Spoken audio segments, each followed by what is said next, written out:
We'll go ahead and call the meeting to order. We'll start with the pledge. Pledge allegiance to the flag of the United States of America and to the republic for which it stands, one nation, under God, indivisible, with liberty and justice for all.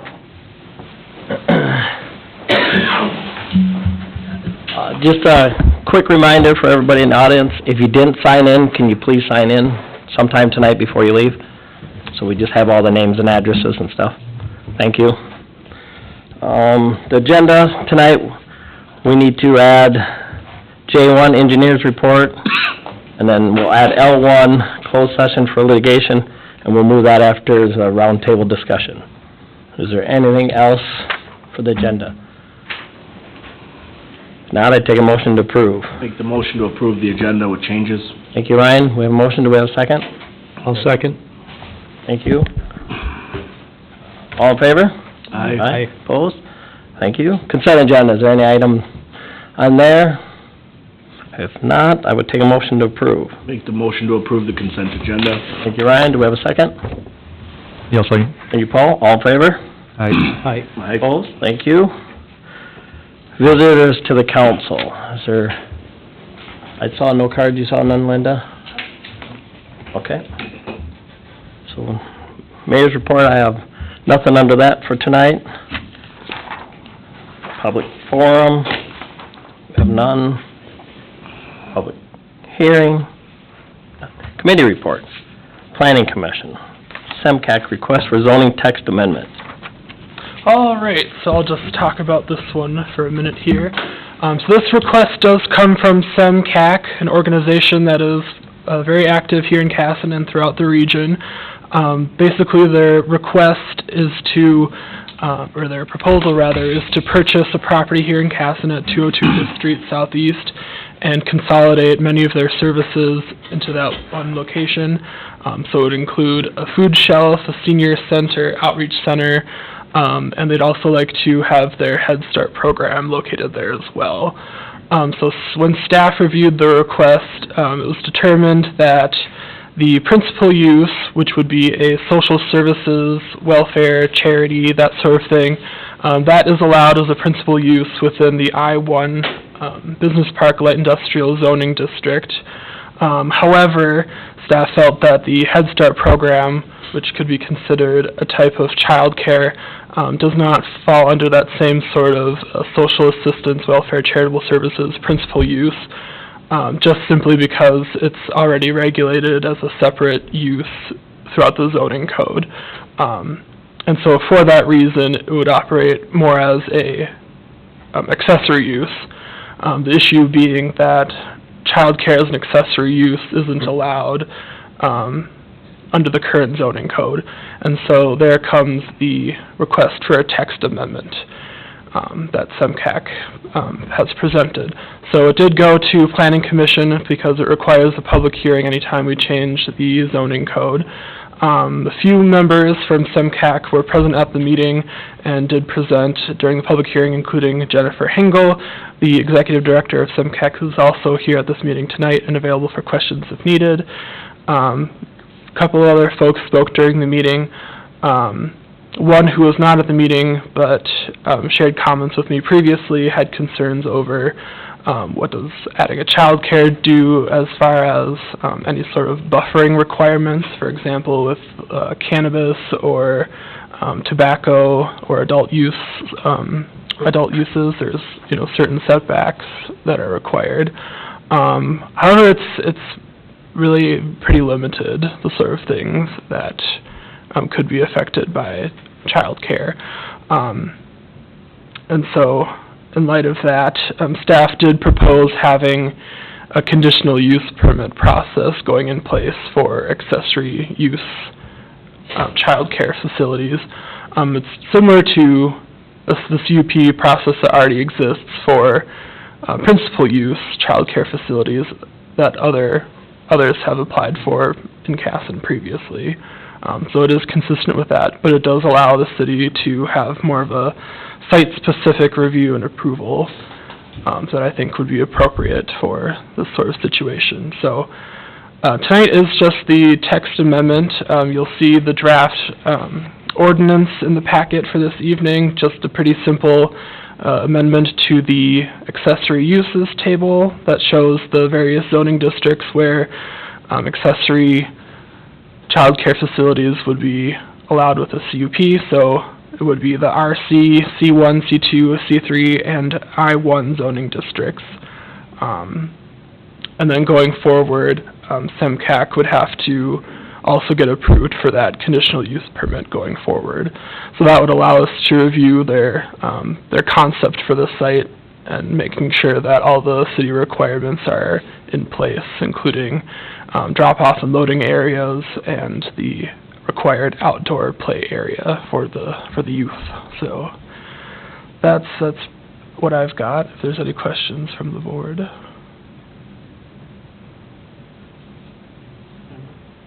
Was the cannabis, we had an applicant a while ago about looking to open one.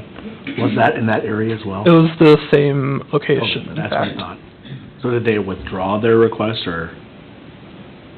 They did, okay. Yes, it went into rush. Okay.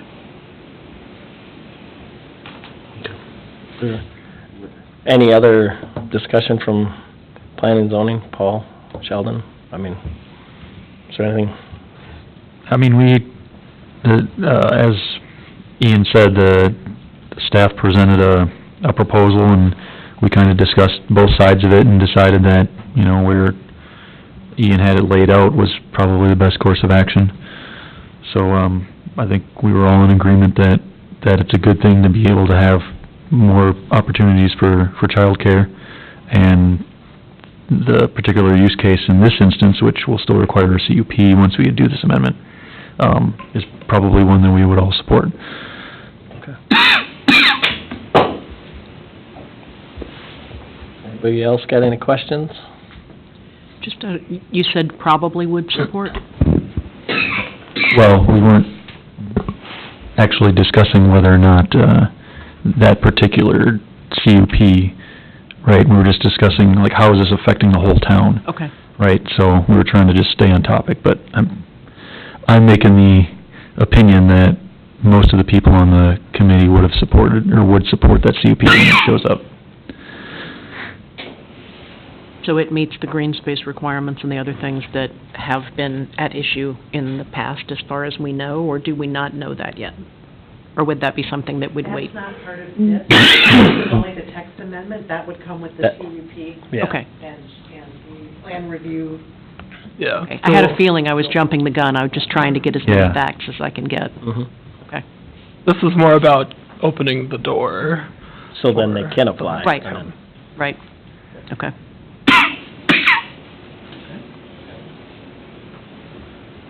We have no more questions. I guess I would entertain them. Motion to approve the ordinance change. I will make a motion to approve. We have a motion, do we have a second? Yeah, I'll second. You, Paul, all in favor? Aye. Opposed? Abstain. Okay, and we have one abstain. So, okay. Thank you. No old business, new business. Administrators report, the finance report. You got anything on that? Okay. And the rest, as you can see in there, is just a little bit about some more data center information that he put in there, and where, you know, we got the People Service Territory acquisition, he's working on that. So hopefully we can get that approved, it looks like maybe by March, so we can move forward with that.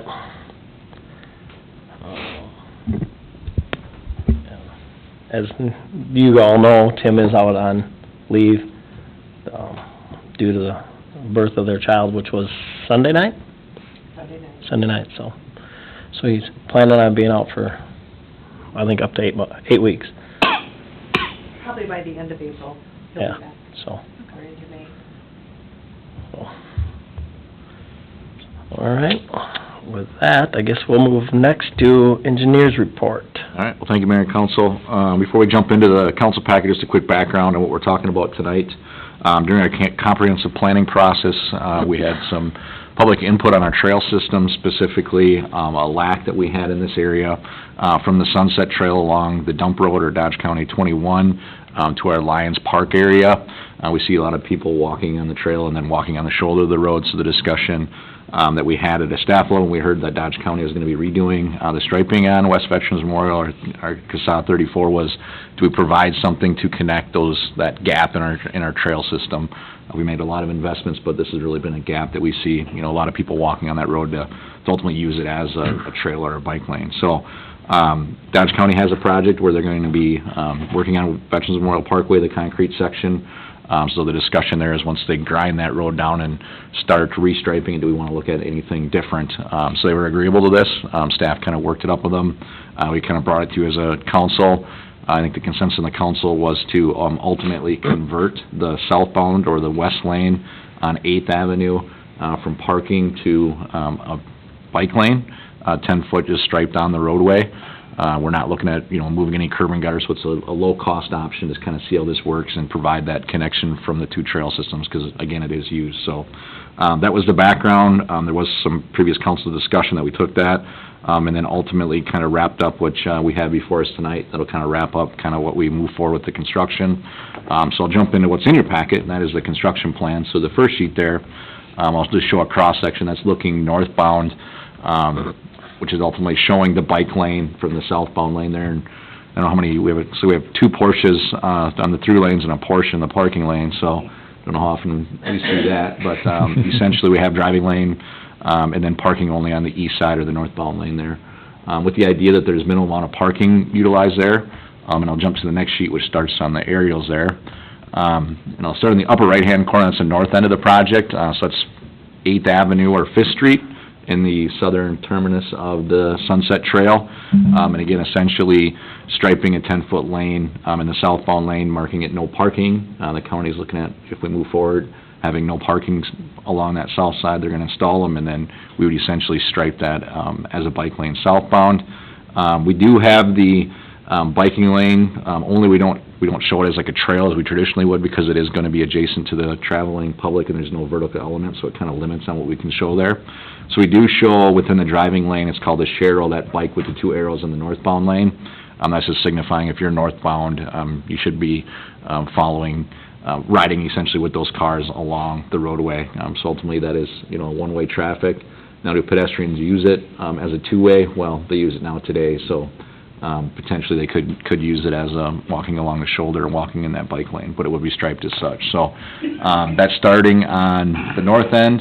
If the discussion is parking, you'll notice here, if you kind of scroll through the pages there, from 5th down to Main Street, there's literally 2 cars parking in that parking area, and a minimal amount parking on the other side of the road, so that parking on the other side of the road would still be available to them. So I think that was what kind of the council consensus was based on the discussion. So on the second sheet there, I think we're at Main Street.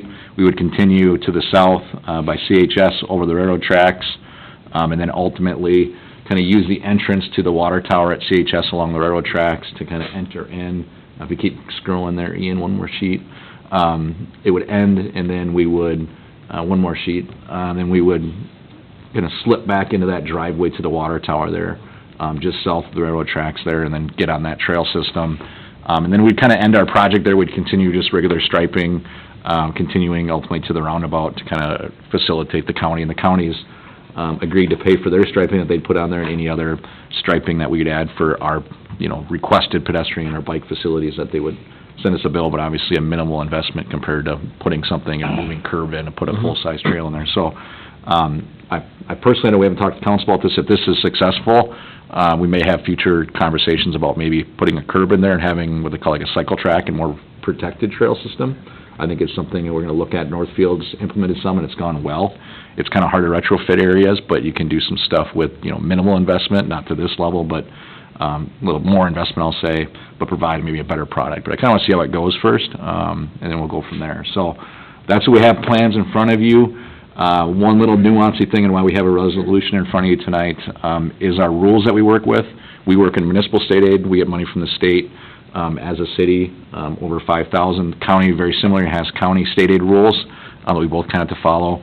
So whenever you reduce parking along the kind of county state aid routes, which we're proposing to do the city has to have a resolution to ultimately acknowledge that we are having parking restrictions along that corridor. I think it may be needed for your ordinances too, so the chief can enforce that.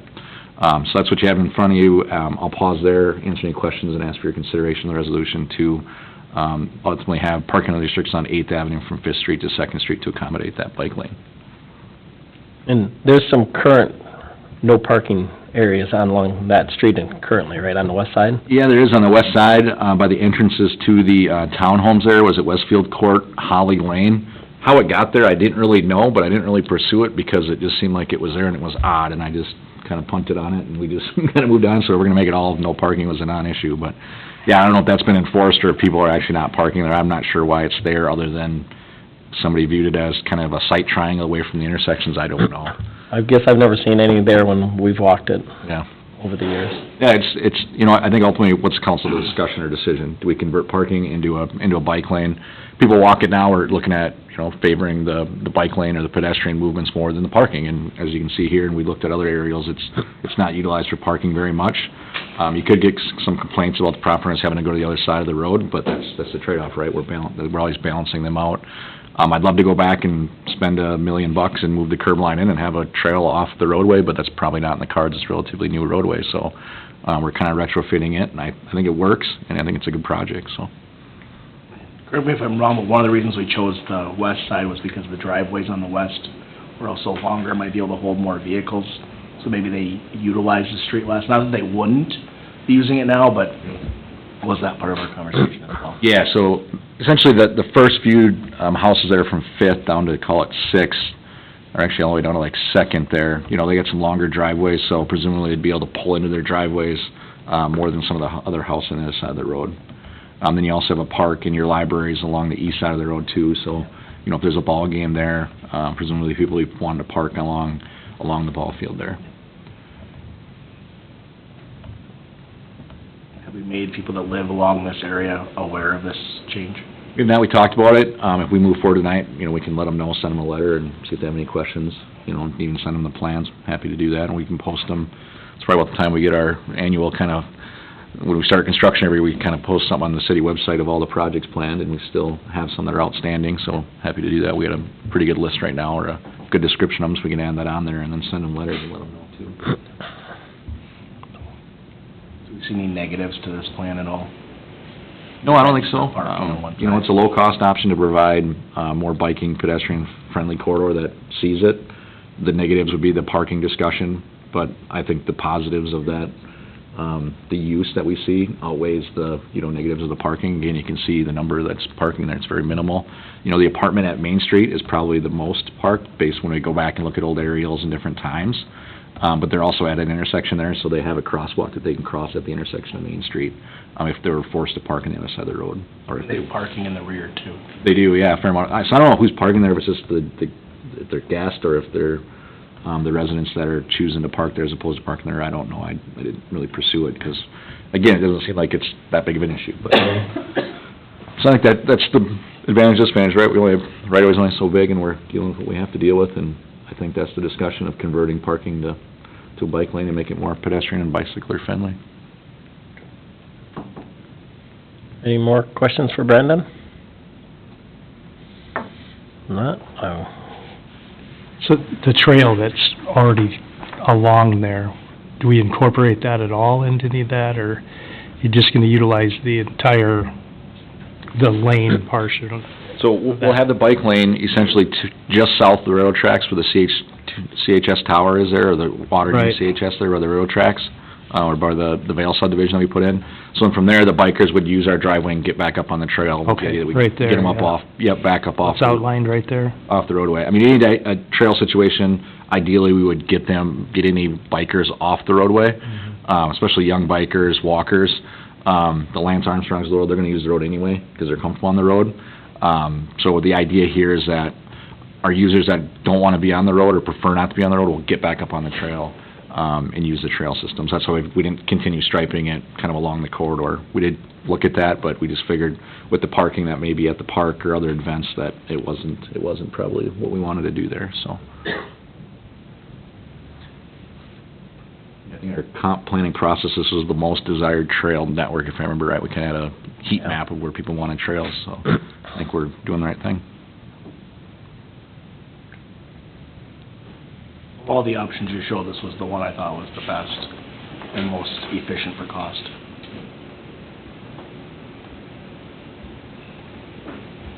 We have no more questions? I guess I would entertain a motion to approve the resolution. Make the motion to approve the resolution. Thank you, Ryan. Do we have a motion? Do we have a second? Yeah, I'll second. Thank you, Paul. All in favor? Aye. Opposed? Okay, thank Go you. ahead, thank you. All right, there's no personnel correspondence. Is there any questions on that? Not, we can go to our roundtable discussion. That's merely just discussion, no decisions to be made. I know we'd asked to put it on there, so a little bit to talk about the gambling ordinance. Yeah, I can, if you don't mind, I'll just start out here first. I talked to the administrator a little bit, and I was talking to Linda, and so far, we've not received any reports yet, but, I mean, the fire relief has filled theirs out I did get their reports today. today, so we got that. I sent a note to all of the gambling associations today, asking for everything by the end of February. I was talking to Tim just a little bit today, and after the last meeting, and I kinda agree with him. Until we can start seeing some of these reports and some of where we're going, it's hard to make a decision. We're not, as he said, we can look, but we need more paperwork, more trail to make more informed decision. If the council determines to change it a few months down, because that's, it's one of those fluid we can do, he even is willing, if we change to the lower different number, to offer back a refund if we get the money now. It goes into a separate account, it stays there, and it's only for certain things. And then if we determine that the reports are coming in favorable, we know more what we got, then we can, if we change it, then we could reimburse back. So that it goes into a separate fund, and it's earmarked strictly for the certain things that league says we can do, and it sits there until, so it's not like it gets spent anywhere else, it's just sitting there waiting. So if we do change, we can return. So that's kind of what I think we're going, but, we're more than welcome to, I know you had wanted to discuss more, right? Yeah. First and foremost,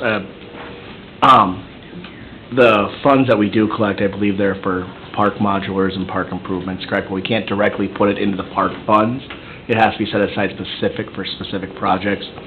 There was some chatter online that it was for the raises that we're not getting next council. Well, that was absurd, to say the least. I did reach out to 2 of the 4 entities that are currently using the gambling ordinance that we have in place and would have the 10% on their net and their 1% on their gross. That was Dodge County Hockey and the Fishing Club. I didn't get a chance to reach out to the Legion yet or the fire department for the relief. One thought I had, and I did see the sentiment of taking money from programs for kids. I get that piece of it, even though we are giving it back. The statute says we have to use it for people under 21 to improve the city around us. My thought was, and this is what I'm presenting for everyone to think about, and I do believe we do need to get the data. I don't disagree with that in any way. I think we do. We've for years waited for these organizations to provide us that information, and they have not. Our goal is to keep any charitable funds in the city of Casson. That's the purpose of the statute, and that's why many cities in Minnesota are enacting that statute, so they keep those generated funds within city limits for those cities. My thought was, if an organization can give us their information and prove that X number of dollars is staying within the community, then we wouldn't take 10% of what stays here. It would only be 10% of what leaves. So if an organization wants to donate to the Ron McDonald House, which I would be more than happy if they did, right? Not an issue. But if they were to take that money and then donate portions, because they have to donate so much of what they've profited, if they donate it outside of city limits, then the 10% would go towards what they've donated then, to outside of city limits, not in city limits. Because if they're donating it here to organizations in town, maybe it's the Veterans Memorial, or it's a program that's going on in town, or a different sport or activity, or they're donating it to any other organization in town, I don't feel we need to take the 10% from them. It seems a little bit like overreach, but I also understand that we haven't seen what they actually are getting, or where they're putting it. And we've asked that, and when no one shows it, this is why we're doing this. And so, multiple years of opportunities to adjust. And like I said, and that's why I like to say it's fluid yet, because until we get more data, it's hard for us to determine. And then that was, again, the reason we initiated it in the first place is just to... Yeah. So I was just wondering what other people's thoughts are on it and where we're at. When was the first round of reports due to be filed with the city? They were all due by the end of February, so it's January. Okay. So So they got a little time. they have not missed a deadline per No. se? Not yet. Okay. No, they got until the end of this week. Okay, just checking to make sure I was Yep. understanding that. And we put that money in a hold, but we do take that money from them. Correct. At the end of the month. Because I know, like, the fire relief was asking a little bit too, if they had a negative month. So what do we do? And, well, as of now, I would say if you have a negative month, sorry to hear that, you just won't owe nothing because you showed negative, you know. But in the grand scheme over, you know, you could tally it up and you might have 11 months that are positive and 1 month's negative, so but you're only paying on if you made money. You don't pay if you lose. That's just, ultimately, you know, obviously your goal is to come ahead so you can donate back to scholarships or wherever you donate. So. And the issue is we don't know where... No. We don't know that right now because no one has disclosed that. Not yet, but they have time. Yeah. And it's new for everybody, so it's, I mean, the reports were always supposed to be turned in. Yes. Now it's just, They were turned into the state, correct? they have to turn Have into turned into the the state. state. Yeah. Now Is we're there a just- reason we can't get that data from the state? I've never tried. I don't know if there's a Yeah. proper, you know, we're just asking the organizations, as long as they already have the report, To share it with us. yes, so we know. No, I understand that, and I don't disagree with that part of it at all. I have a hard time if someone's going to donate 100% back to town. And I'm on the park board, so I see both aspects of it. We are underfunding our parks, and one of the ways to support that, we just built a nice modular in Northeast. This is a mechanism to allow us to do that, but I don't want to take if it's already being put back into the community. It feels awkward. It doesn't feel fair. And we don't know exactly where it's going yet. We don't, and So, that's you know, the and that's- challenge we're... And that's all, facing. that's what we're, you know, we're just working out as it goes. It's gonna be a few different changes as we go, and, you know, it's gonna be some give and take, and our ultimate goal is to just work with everybody. And just to reiterate, it's the net, it's not, the 10% is net, not gross. Right. That's what the statute states. Yeah, and then did we change it to where 50% could, in city limits, and then the other 50% they can, yes. So instead of, so that they only have to spend 50% in city limits. So. All right, well, that's more things to think about. We'll kinda be watching it and waiting for reports, and Linda will let us know, and the more we get, the more easier it'll be for us to make informed decisions. But I have a feeling it's gonna take a few months before we know where we're at, 'cause you just, 1 month ain't gonna show you if we show 1 month as a negative on, you know, Some organizations maybe only get 1 month of charitable gambling, though. They don't do anything else the rest of the year. Sure. That's the only month you're gonna get anything. Sure. Well, Just then they would need a permit. The licenses and the people we're talking about have licenses to constantly have pull pads. Constantly. Yes. Okay. I mean, it's not that they're having a raffle now and a raffle later or something. Yeah, It's year-round. It's year-round. yep. It's That's not good to purse know. bingo. It's not the temporary purse bingo license. No. Yep, Okay, well, that's some more information to think about. thank you. Thank you. And we'll see those numbers in March possibly then? If they- Every month if- I will give you a report Yeah. of what I get every month. It'll probably be like the first March meeting, I'll give you the January report because I don't Yeah. get everything until the end of February. Yeah, no, I understand. Thank you. All right, thank you, everybody, on that. If there's no more discussion, we will be going into a closed session, so I will ask anybody if they would like to stay. We have another room available. Otherwise, thank you for coming tonight, I appreciate it. So, Come on, and Brandon. then after our closed session, we will reopen it. So, thank you, everybody, have a good night.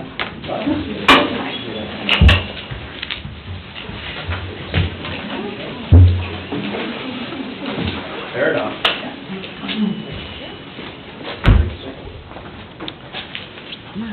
Bye, Brandon. You guys have fun? Yeah, just making sure.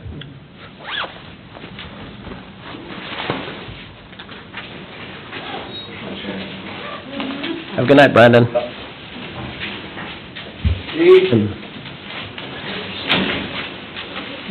When they leave, I'll get to you and then we'll close it. Raymond, you're up in McKinney?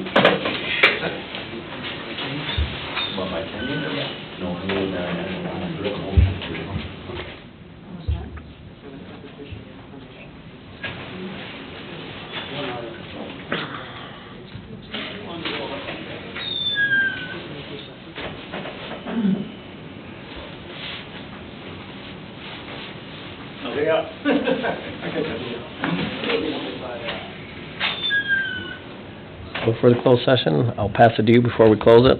Thank you. Yeah, until we close it officially. So I have some information or an update for you in the Nori litigation, but I need to be able to discuss it with you privately, and the need to do that outweighs the public's right to have access to the information. So I recommend that we close this portion of the meeting to discuss the Nori litigation. So with the attorney's recommendation, I am gonna close this meeting. Sorry, that's kind of clumsy, but. It's fine.